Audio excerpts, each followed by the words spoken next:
Today, we're turning simple shapes into a clean, stylized material setup. Fast, easy, and beginner-friendly. If you want your models to instantly look more polished, stick around. All right, let's kick this off. First, wipe the stage clean. Select everything and delete it. Fresh start, fresh pot. Now add a cylinder with Shift-A, and in the little panel that pops up, drop the vertices to 8. Focus on it with the period key on your numpad. Jump to front view with 1, and let's sculpt this thing into a pot. Hit Tab for edit mode, add a loop cut with Ctrl-R, then switch to X-ray mode using Alt+Z. Press 1 for vertex select, grab all the vertices at the bottom, and S to scale them down a bit. We're giving it that soft belly shape.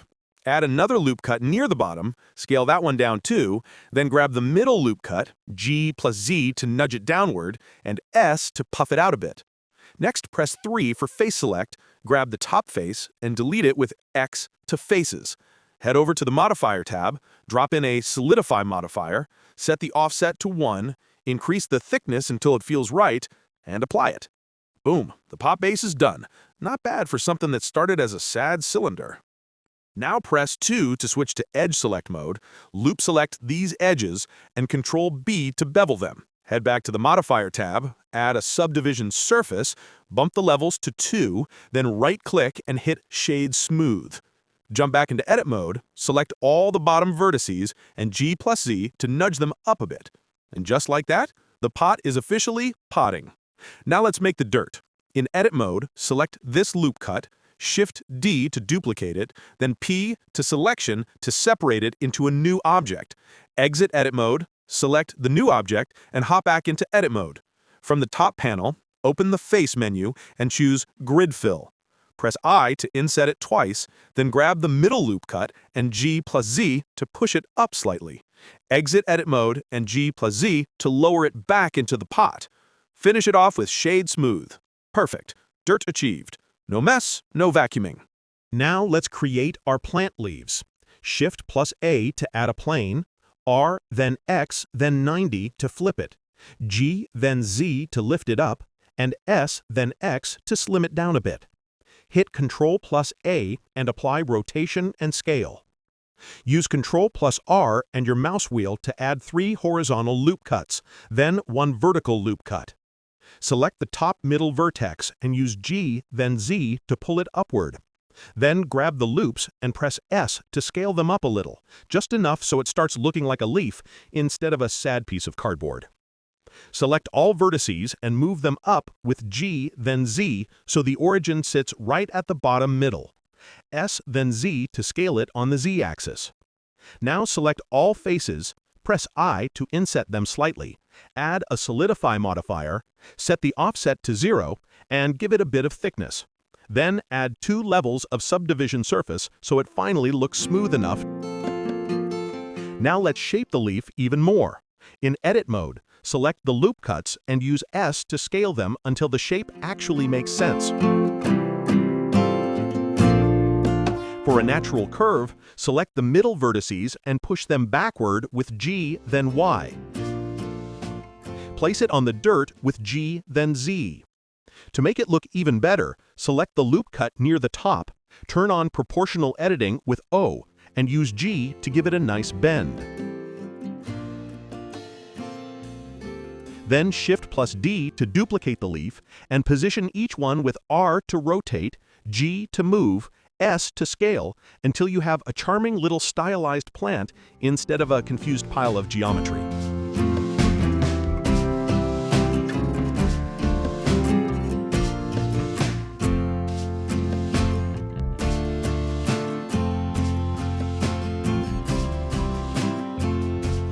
For final touches, add some leaf variations. Select individual leaves, go into edit mode, and with proportional editing on, move the vertices with G to give everything natural organic curves. Just keep tweaking until it looks like something you'd actually want to render instead of hide under the floor. Let's bring it to life by adding the materials. In the top right corner, switch your viewport to Material Preview, then drag the bottom panel up and change it from the timeline to the shader editor. Make sure Node Wrangler is turned on or none of this will work, and you'll wonder why Blender is ignoring you like an X. Starting with the leaves, select one of them and click New at the bottom. Shift A to add a wave texture, then press Ctrl T to drop in the coordinate and mapping nodes. Now grab the color output from the noise texture and drag it into the empty space so the little search box pops up, type color ramp. To preview it, use Ctrl plus Shift plus click on the color ramp. From the mapping node, set the rotation Z value to 90. From the noise texture, lower the scale, crank up the distortion, and boost detail, detail scale, and detail roughness until the leaf starts looking like something nature would actually approve of. Perfect. Now let's change the colors. Grab the left black handle on the color ramp, drag it toward the right, and switch it to a dark green. Set the right handle to a light yellow green so the leaf has some life in it. Don't forget to connect the color ramp to the base color or nothing will change and you'll think Blender is gaslighting you like an X. For the final touch, Alt-click to loop select the corner faces. Go to the material slot, hit the plus button, click Assign, then click New and change that base color to a light yellow so the edges look fresh and stylized. Select the other leaves, Shift-select the main leaf, press Ctrl-L and choose Copy Material. Then, to add that same yellow edge color, go into Edit mode, loop-select the corners, and from the Slot tab, choose the second material slot and hit Assign. Now for the dirt. Select the dirt and add a new material. Shift-A to drop in a noise texture, then hit Ctrl-T to bring in the coordinate and mapping nodes. Grab the color output from the noise texture and drag it into the empty space so the search box appears, type color ramp. To preview it, use Ctrl plus Shift plus click on the color ramp. Grab the left handle and drag it toward the middle so the dirt stops looking like chocolate pudding. From the noise texture, crank up the scale, detail, and roughness until it starts looking, well, dirty. Then Ctrl-Shift-click on the principled BSDF to get your preview back.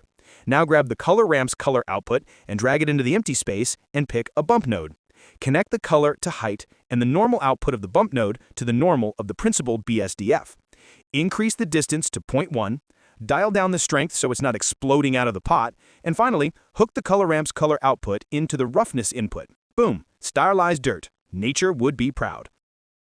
All right, finishing up with the pot. Create a new material and set the base color to a light blue. Something that says, I'm cute, but I can also hold dirt like a champ. For the normal details, add a noise texture, then press Ctrl-T to bring in the mapping and coordinate nodes. Grab the vector from the mapping, drag it into empty space, and pick a wave texture. Fast way to keep things tidy. Next, plug the noise texture into a color ramp. To preview it, hit Ctrl-Shift-click on the ramp. Slide the left handle toward the middle, then bump up the scale and roughness a bit. Do the same again, plug the noise texture into another color ramp for the wave mix. On the wave texture, switch the band's direction from X to Z. Big hint, Z gives you that nice vertical pattern. Slide the left handle inward and increase the wave scale a bit so it doesn't look like a bored zebra. Now Shift, Ctrl-click the principled BSDF to go back. Hold Shift, right-click drag from the top color ramp to the bottom one, and Node Wrangler will drop in a mix node for you. Switch it to Multiply. Take the Multiply output, drag it into empty space, and add a bump node. Connect it to the normal input, set distance to 0.1, and lower the strength so the pot doesn't look like it got into a fight. Done! That's it! You've now got a clean, stylized material that you can reuse in any project. If this tutorial helped you out, hit like, subscribe, and stick around for more Blender tips and modeling tutorials. Thanks for watching. Until the next one, happy blending!